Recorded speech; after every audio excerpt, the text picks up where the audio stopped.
Hey everyone, welcome back to the channel. In today's video, I'm going to show you how to create Google Drive direct download link. It will be really simple and easy. First of all, open the Google Drive and went to the file you wanted to turn into a direct download link. From there, click on Get Link and copy it.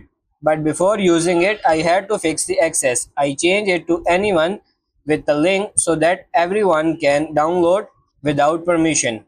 Now, if you open a new browser and search for Drive to link, the first result was a Medium article. Click on it and read through the steps. From that article, click the link to the official Drive to link website. Once on the site, click on the Convert a link button to begin. Paste the copied Google Drive link here and just simply tap on this scan link or generate link. After a short scan, the tool generated a new direct download link. You can test the link by clicking on test link and it will work perfectly. So that's pretty much it for this video. That's how to create a Google Drive direct download link. I hope this video was helpful. If it is, like it and subscribe to the channel. Thank you.